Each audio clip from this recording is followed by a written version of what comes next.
దానిమ్మ పళ్ళు చాలా మంచివి. దానిమ్మ పళ్ళ వల్ల టెస్టోస్టెరాన్ అనే హార్మోన్కు కావాల్సినటువంటి కెమికల్స్ బాడీలో ప్రొడ్యూస్ అవుతాయి. సో దానిమ్మ పళ్ళు తినచ్చు. మిగతాయి కూడా చాలా వరకు పళ్ళల్లో ఫ్రక్టోజ్ అనేటువంటి ఒక షుగర్ ఉంటుంది కనుక పళ్ళు కాకుండా కాయలుగా తినాలి. ఫర్ ఎగ్జాంపుల్ పపాయ ఉన్నదనుకోండి, పపాయ పండు కాకుండా పపాయ కాయ తినాలి. జామ పండు కాకుండా జామ కాయ తినాలి.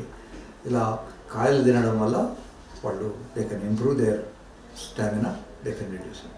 ముఖ్యంగా నేను ఇందాక చెప్పినట్టు స్టామినా కోసమని any aerobic exercise, running, jumping, swimming ఏదో ఒకటి చేయడం నేర్చుకోవాలి.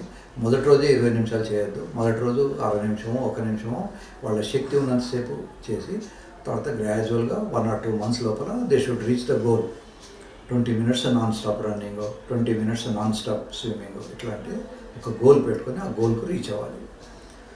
సో డయాబెటీస్ ఉన్న వాళ్ళకు ముఖ్యంగా రోజు కాళ్ళు కడుక్కోవాలి, పడుకునే ముందు చూసుకోవాలి కాళ్ళకి ఏమైనా ఇంజరీస్ అయినవి అని. అలాగే శృంగారంలో పాల్గొనే ముందు హెవీగా తినకపోకూడదు.